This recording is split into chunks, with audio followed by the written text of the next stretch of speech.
As Israel ponders its response to Iran, as allies urge restraint, as battles targeting Tehran proxies rage in Lebanon, let's begin with a simple fact of geography.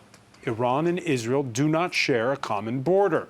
Since October the 8th, Tehran's been touting a so-called axis of resistance, what Israelis brand as a ring of fire, with Iranian-backed militants in Lebanon, in Gaza, Yemen, Syria, to which the United States would probably add Iraq. Are the past 2 weeks of military successes for Israel a short run that restores an aura of might, or a more profound blow that could deal a severe setback for a long time to these non-state actors and upend the region's balance in ways unseen since the 1979 Iranian Revolution? One can look at Middle East rivalries and alliances through the prism of Israel's relations with its neighbors, but also through the up and down Sunni-Shia divide. In the middle are the likes of Jordan, whose military shot down Iranian missiles Tuesday night. Its own population sees no good outcome in the current spike in tension. With the U.S. and Europe ineffective in stopping the spiral the past 12 months, is there any bold initiative that can turn the current nightmare, well, into a positive dynamic? Today in the France 24 debate, we're looking at the Middle East's domino effect. And joining us from Athens, she's a peace negotiator. Nomi Bar-Yaakov is also a fellow at the think tank Chatham House. Thanks for joining us. Thank you very much for having me on the show, Francois. From Riyadh, commentator Salman Al-Ansari, good to see you. Merci beaucoup, Francois. It's so good to be back with you. Laurence Louer is associate professor at the French Political Science Institute, Sciences Po Série, the research wing of Sciences Po. Your books include Sunnis and Shia, A Political History. Welcome to the show. Thank you. We shall be joined shortly by Nadim Houri, executive director of the Arab Reform Initiative.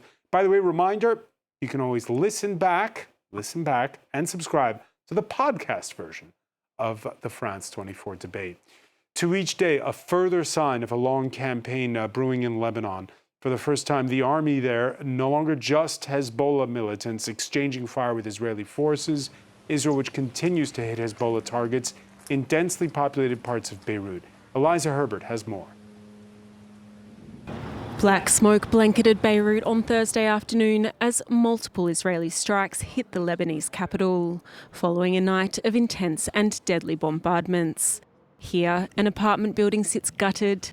Reportedly home to Hezbollah's media office, it had been evacuated before it was obliterated.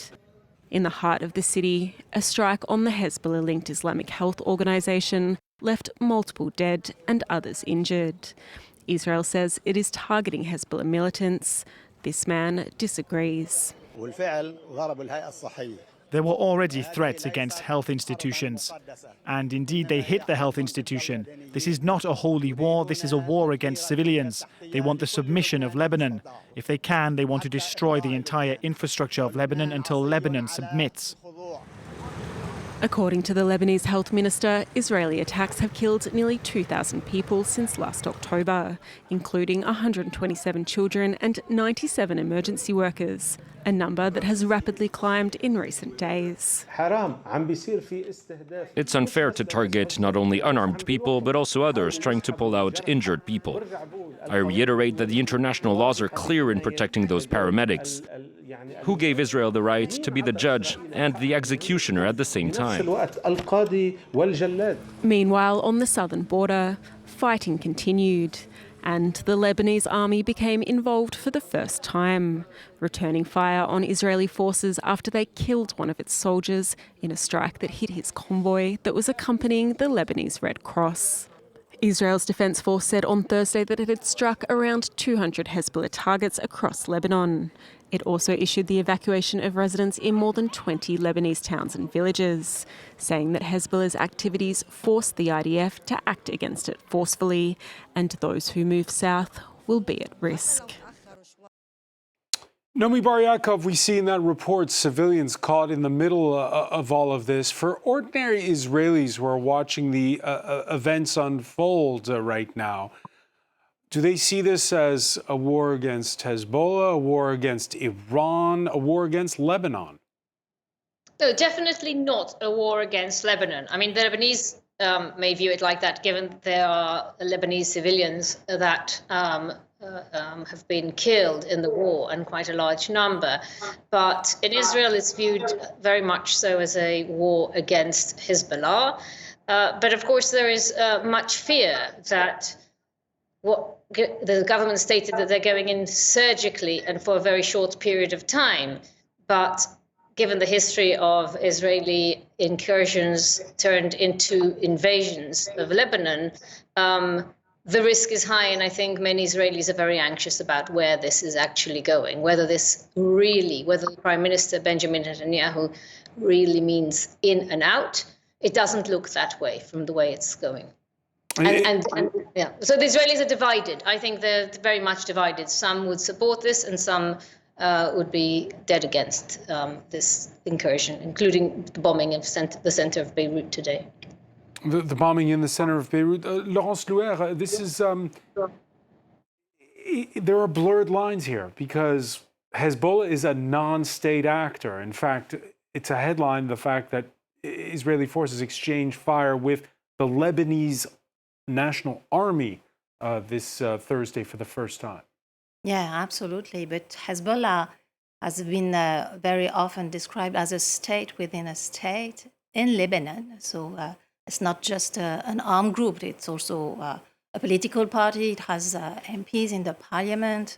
It has participated in the Lebanese government. It runs a whole network of charities, hospitals, and social services. So here is also the ambiguity. Where is the Lebanese state? Where is Hezbollah? As you said, boundaries are very much blurred between the two. The lines are blurred between the two. Paris traffic could not keep him away. Nadim Houri of the Arab Reform Initiative, thanks for being with us here. Thank you for having me. In the France 24 debate. We were just talking about the events of the past 24 hours. Nomi Bar Yaakov saying how Israel says in and out, but she fears that's not what it's looking like right now. Well, when we look at the images there are two indicators that actually Israel's ambition goes a lot more than what they're saying. Just the sheer number of tanks and machinery on the Israeli side of the border, but also the evacuation orders, quote unquote, that Israel has been issuing for villages in Lebanon, even north of the Litani, north of Tyre. That is only indicative. This Thursday, that included the town of Nabatie, which is north of the Litani River. Not just Nabatie, a number of towns that are really in the interior of Tyre. And if this is Israel's ambition, that would indicate a much broader plan to invade. A much broader plan to invade. Salman al-Ansari, the last 12 months, we've been looking mostly at one front, the Gaza Strip, and now it's two fronts. Will this continue how far do you see the escalation going? Yeah, thank you again, Francois. Yeah, it's very concerning, to be honest. And I think the Middle East is going into a very dangerous period where we have to have cool-headed people from the international community to put the flame down. And with regards to the Saudi view of the whole thing, I'm an independent political analyst. I have to give this disclaimer, but I think Saudi Arabia doesn't have a horse at the race between Israel and Iran.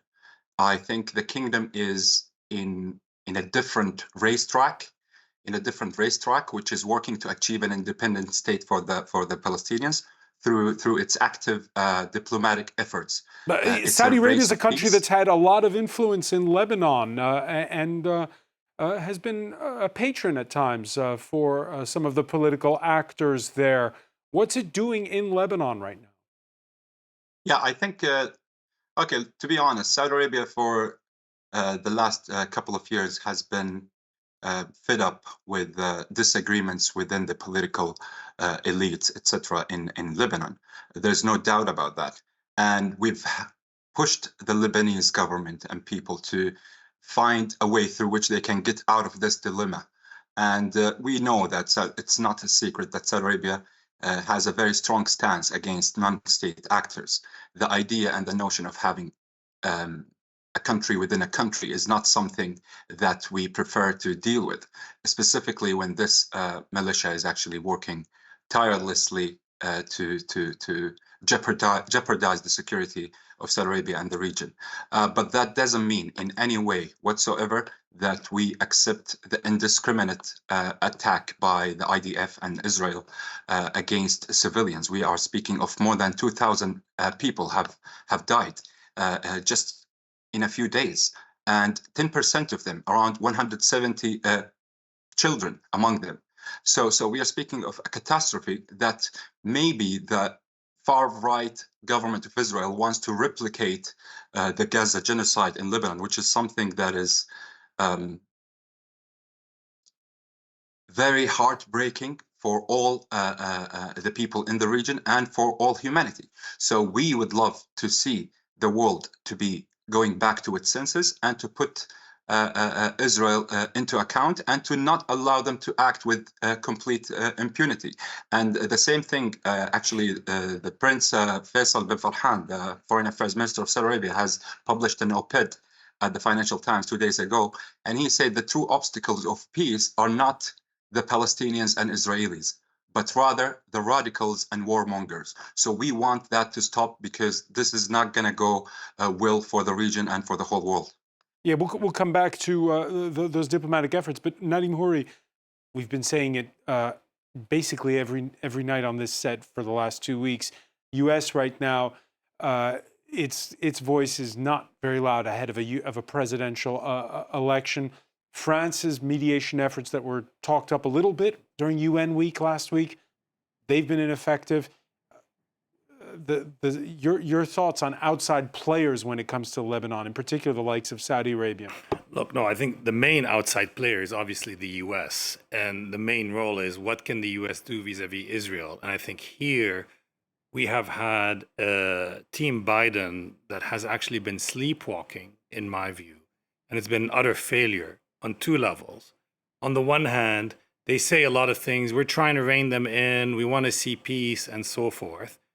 But this is a rough region. Everyone knows when the U.S., supposedly the sole superpower, speaks, you're supposed to leverage your what you're saying.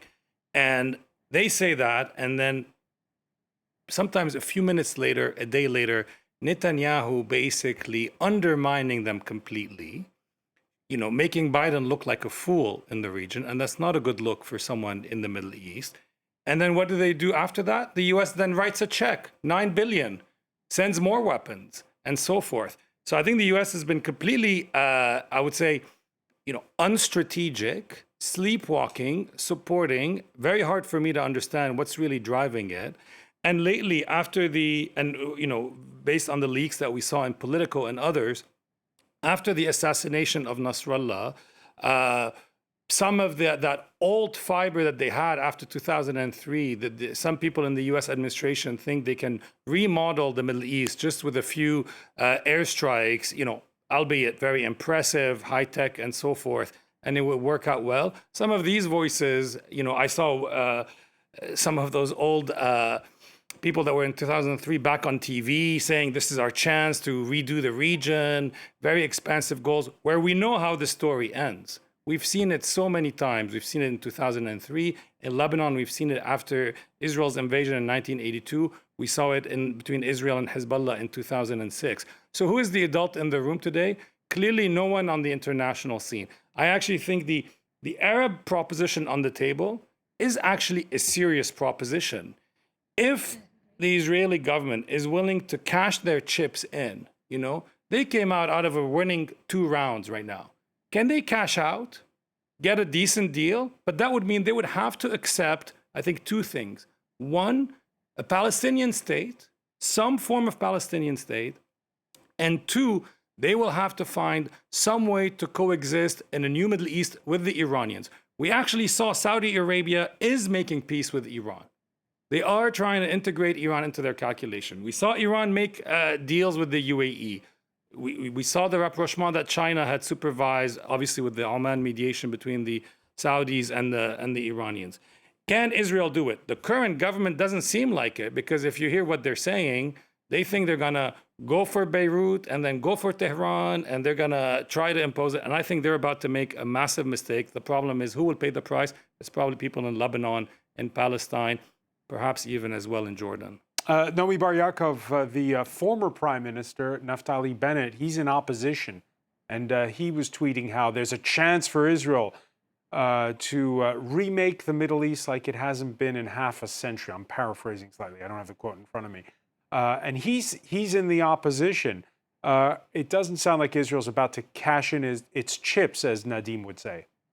No, at the moment, Naftali Bennett isn't even on the opposition, in the sense that he isn't a member of the Knesset yet. He's just going to run for office, and he's very likely to, last time he ended up as prime minister, even though his party only got 6 votes, if I'm not mistaken. So they're very, he's a very powerful character behind the scenes. And actually, while he was prime minister, he ordered to attack Iran directly, and then he boasted about it in an op-ed he wrote in the Wall Street Journal, saying that, given that Iran is using all its long arms, basically substates the proxies, one has to hit Iran itself. So clearly he's of that view, and Netanyahu is of that view, and everybody in his extreme government is. So I fully agree with Nadim Houri that, and also with the Saudi commentator, I mean, the plan is there. There is a very, very serious plan on the table.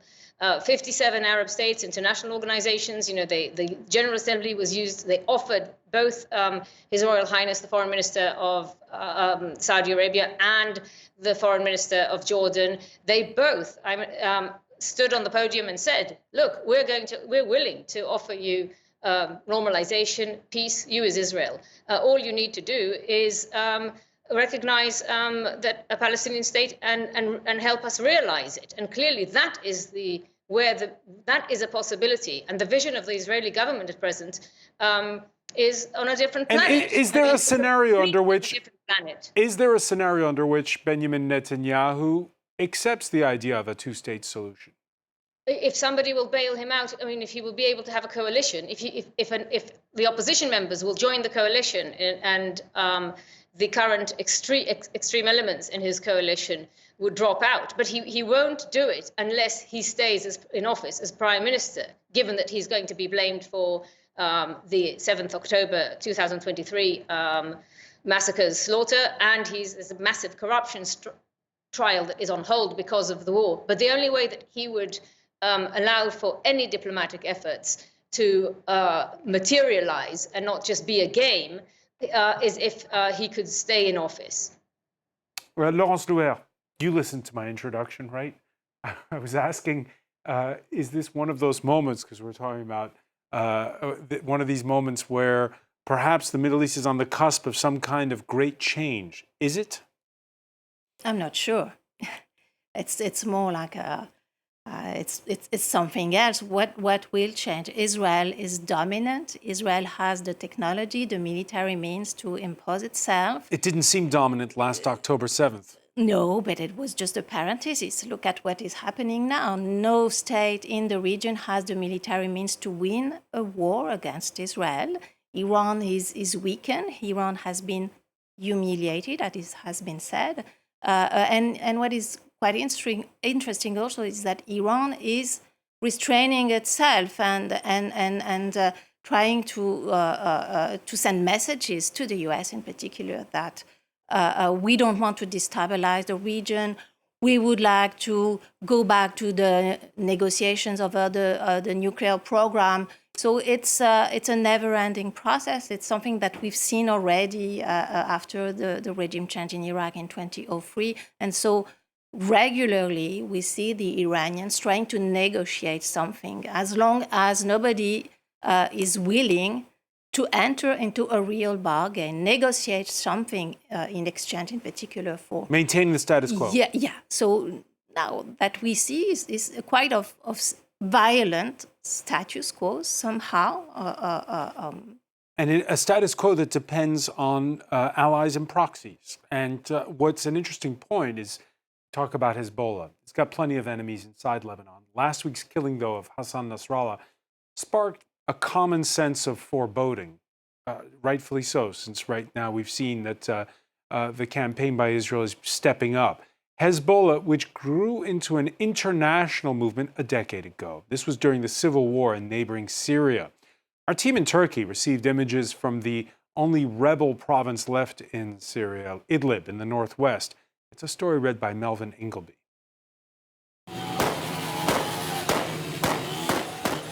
In Idlib, for once, it's time to rejoice. People are celebrating Israel's attacks on Hezbollah and the death of its leader, Hassan Nasrallah. They hand out sweets, congratulate each other, and follow every bit of news coming out of Lebanon. We are overjoyed that the leader of Hezbollah was assassinated by the Zionist state. Obviously, we do not support Israel, but we are very happy that one of the oppressors that participated in the massacre of our Syrian brothers and other people in the region was taken out. This destruction is partly the work of Hezbollah. Throughout the war in Syria, the Shia Lebanese movement has fought alongside the Assad regime. To this day, it is active in regime positions just outside the province of Idlib and regularly attacks this rebel stronghold. The presence of Hezbollah since the start of the Syrian revolution is no secret to anyone. We know they were here in large numbers during the campaign in western Aleppo, in the eastern province of Idlib, along the coast. It's also well known that Hezbollah fighters took part in recent military campaigns of the regime against the Syrian people. Over half of Idlib's population of around 4 million has been displaced by the war. This family in the Al-Tar camp lost their home in an attack by Hezbollah. To them, today's news comes as a relief. Before the revolution, we supported Hezbollah, but they betrayed us. They forced us to leave our homes, they stole our belongings, destroyed our schools and villages. Today we are seeing what Israel is doing to Hezbollah. They are being eliminated and it's bringing us joy. It's warming the hearts of the young and the old. But the attacks keep coming. These images were sent to us by residents of Kafria a few days ago. Local authorities say the regime strikes were fired from Hezbollah positions in retaliation for recent celebrations. According to the Syrian civil defense, this latest attack has left 5 people dead, including children. Nadim Houri, we forgot about the civil war in Syria, excuse me. Your reaction to that report, that old man who says, before the revolution, we supported Hezbollah. You know, I worked for a very long time. I continue to work on Syria, so I'm very familiar with these feelings. And I think it's a testament as well to where the region is today. People have lost so much hope that their only joy they get is when their enemy is getting hurt. And it's the same between Lebanese and Israelis. You know, it's really a moment right now where people's joy, the little they can get, is basically when they see an enemy getting hurt by someone else. But I just want to go back on 2 things. Yes, it's true. You know, in 2006, Israel had underestimated Hezbollah, and they paid a price for it. This time around, Hezbollah underestimated Israel, and they paid a big price for it. But did they also overreach when it came to Syria? We'll get back to that in a second. But I actually think here there's a danger. There's a danger right now that Israel overestimates its capacity. Hezbollah's history is a history of resilience. Every single Secretary General of Hezbollah has been killed, assassinated. And every time they sort of come out with another one and they end up going on. The last 2 days, in terms of the ground fighting between Israel and Hezbollah, if I'm an IDF commander, and I hope never to be, no, but I mean, that would not be something they're looking forward to. Their dominance that they have shown in terms of intel, in terms of airstrikes, is not translating into Hezbollah collapsing at a very micro level, ground level.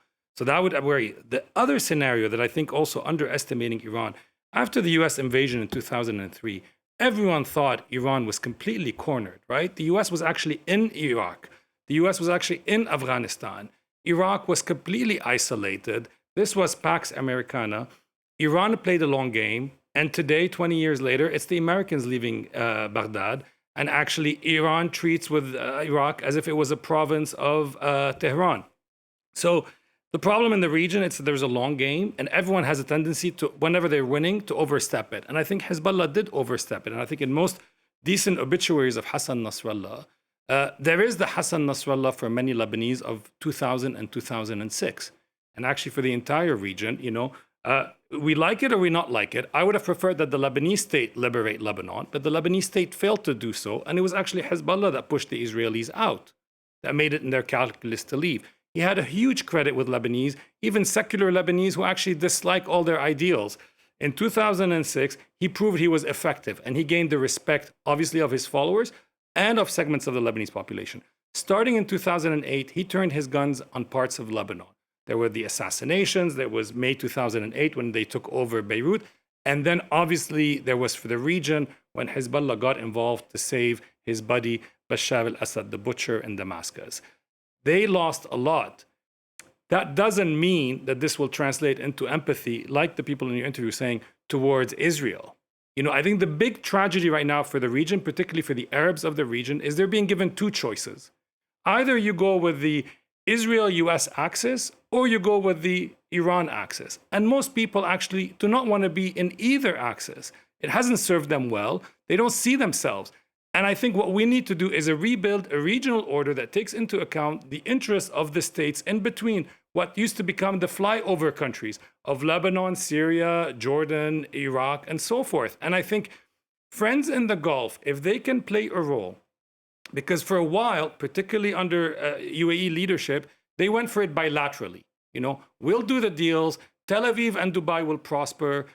To hell with the other ones. I think they're realizing right now that there needs to be a regional deal. And I am hopeful if we see the Gulf more engaged, strategic, but that will require them to be able to exert some pressure on the Americans and maybe for Europe to wake up.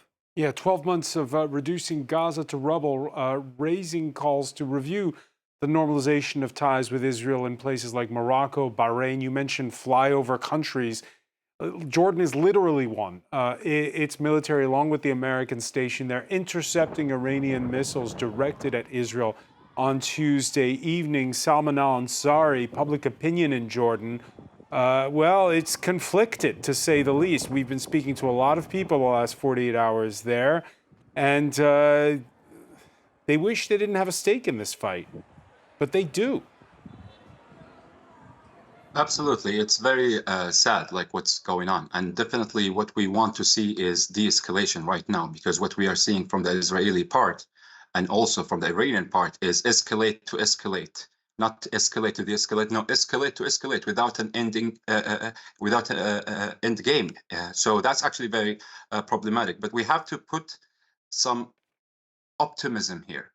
There are things that have been achieved through the Muslim and Arab world, managed and led by Saudi Arabia and its partners. They have managed to accomplish three major successes. First, breaking the Israeli siege by providing humanitarian assistance to Palestinian civilians. Second, securing recognition of Palestine from around 6 European countries, such as Spain, Ireland, Norway, Latvia, etc. And third, facilitating a seat for Palestine at the United Nations. Some people might see this as symbolic, but not at all. They are actually very meaningful. Well, let's talk, Salman, let's talk about what's happening just in the last few days, because you alluded to earlier. There's been, in the last 24 hours, a special session of the Gulf Cooperation Council in Doha.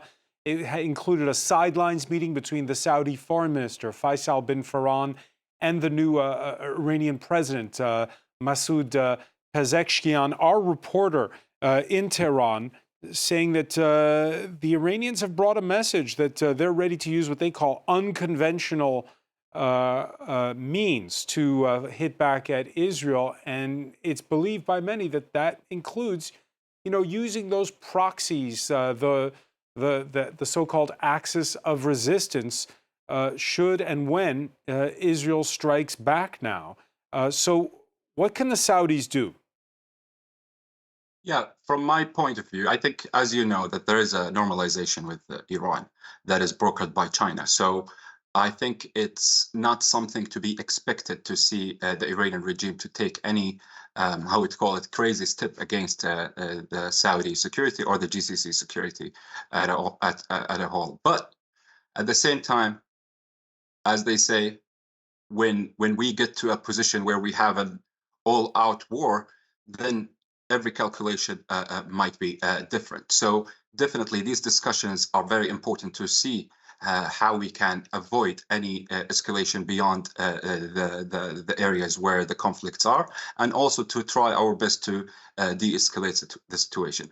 It's not an easy task. We see how the legal umbrella and the political umbrella that the US has provided to Israel is very unfortunate, and we would love for our American friends to take steps to pressure Israel, because they have enough leverage on them, but they are not, I don't know, for some reason they're not able to use them, but they can. But with regards to the situation, I think the GCC countries, as your guest has mentioned, that and many Arab countries, they do not want to take or to bet on any of these. And to be fair and to be to have some kind of like an equal condemnation, I would say theocracy versus ethnocracy.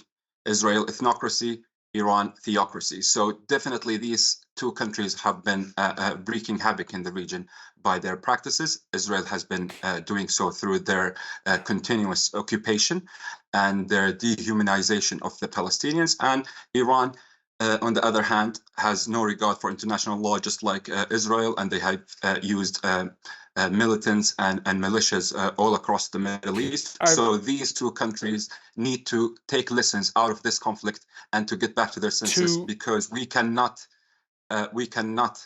entertain the idea of having an all-out war in the Middle East. To be able to mediate effectively, you need to have some leverage.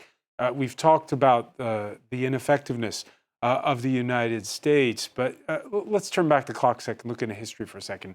You don't need concessions to plan for war. You do to make peace. And we're talking in the week that Jimmy Carter has celebrated his 100th birthday. The former U.S. president, a living reminder of the Camp David Accords brokered between Egypt and Israel.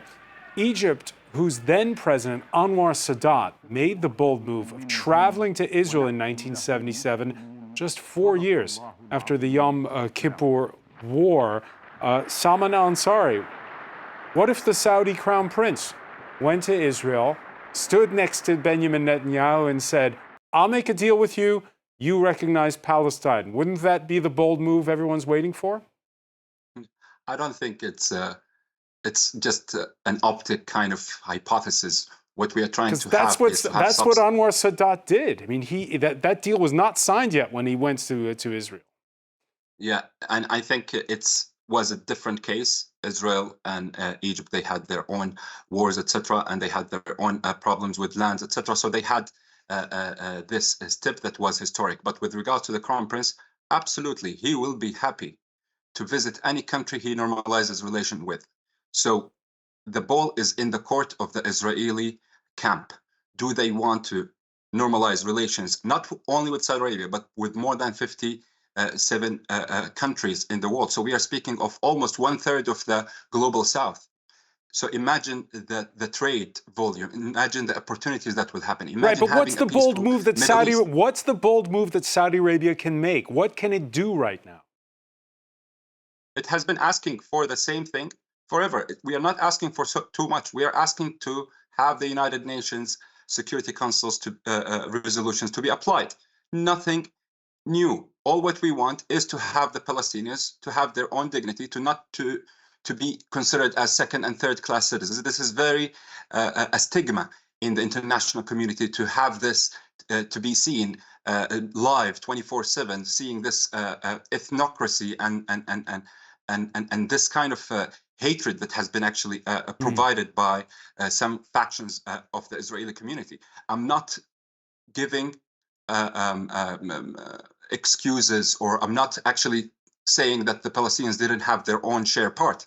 The same thing goes with everyone. Nobody is perfect, but the Palestinians have been asking for the minimum, which is a state of their own. And it has been recognized by the United Nations, and things will develop, and the whole Arab and Muslim world will actually guarantee this. So, all right, let me bring in Nomi Bar Yaakov on this. Nomi Bar Yaakov, you're a peace negotiator is one of your remits here. So, what is the bold move that's realistic, possible, doable right now? I think a delegation from a number of Gulf countries, there were statements made in the UN, and the UN isn't, from an Israeli point of view, certainly not from the government's point of view, they have actually made Antonio Guterres a persona non grata. So there are problems, and we need to look at everything through a different lens. We need to look at it through what is going to make a difference to the Israelis, and it's not statements. So, for example, when Prince Turki bin Faisal gave an interview to the leading Israeli television channel, that was a massive sea change. And the Israeli media is very powerful. It's operating as a war, has been operating, still is operating as 24/7 media sort of during war. They are living and breathing their trauma.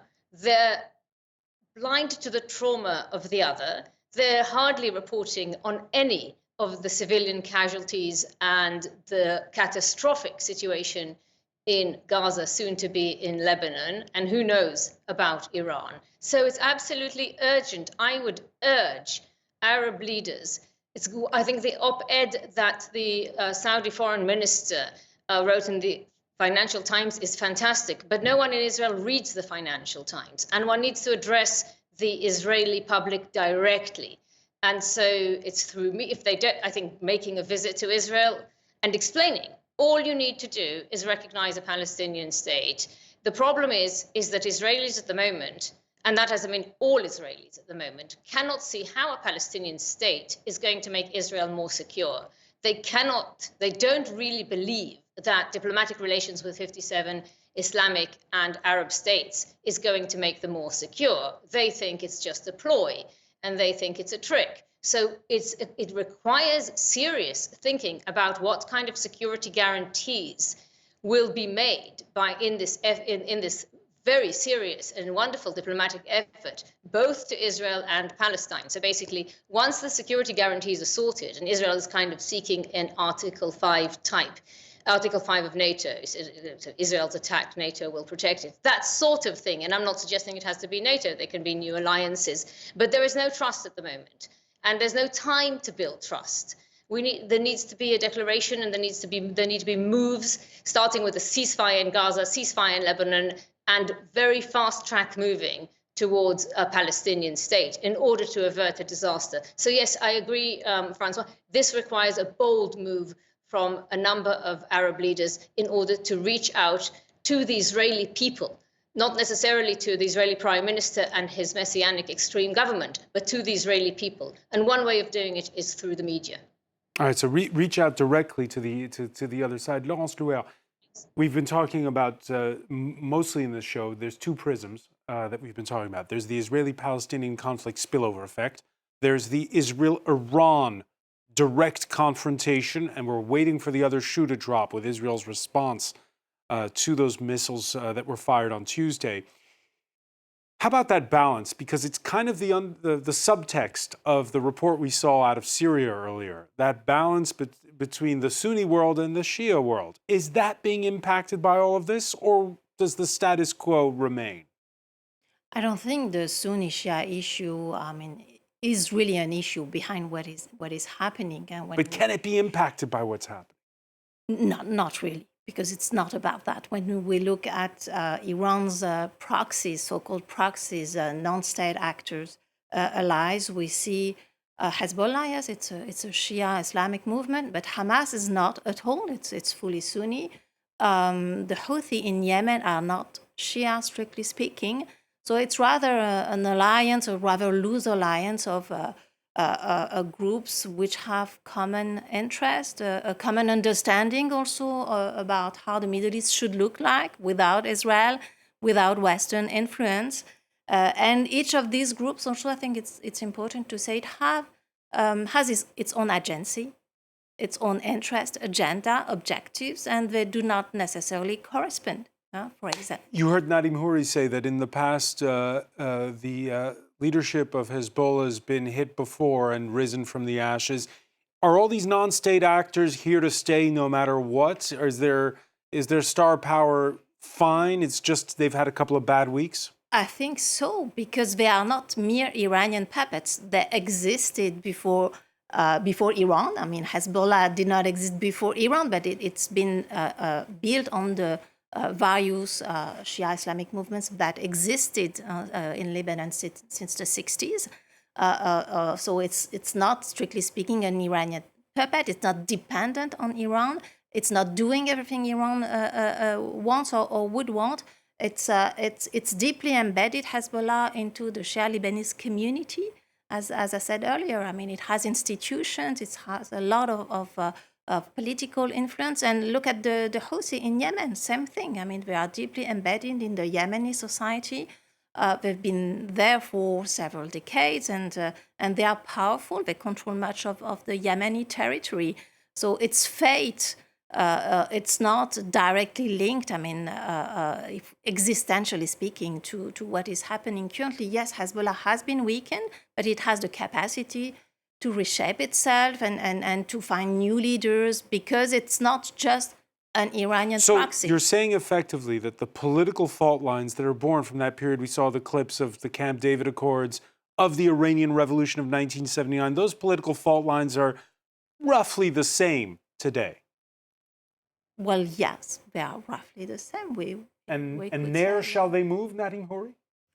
No, I mean, for me, you pose the right question. Can you resolve? There are two essential questions today in the region that we actually have to find a way to resolve them at the same time to move forward, which is the Palestine question, right? And I think in a way, for a very long time, it was about the Israel question. And for me, Camp David was the answer to the Israel question. The biggest Arab state made peace.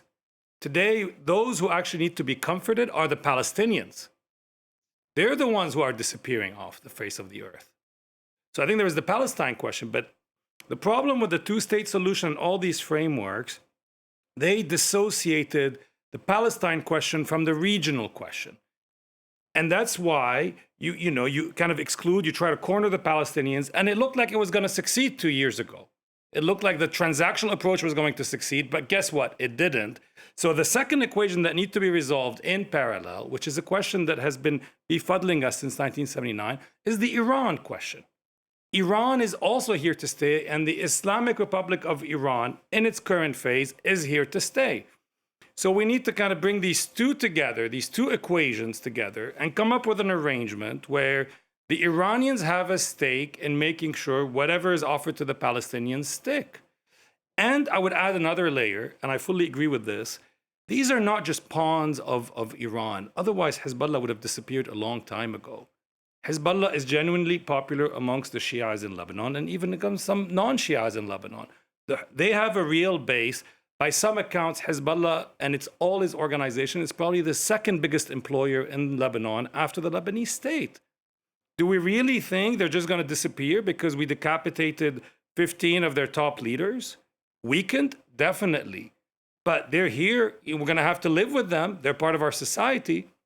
So where do we go from here? I think we've been probably obsessing too much, by that I mean international diplomacy, about Israel's security concerns. I get that.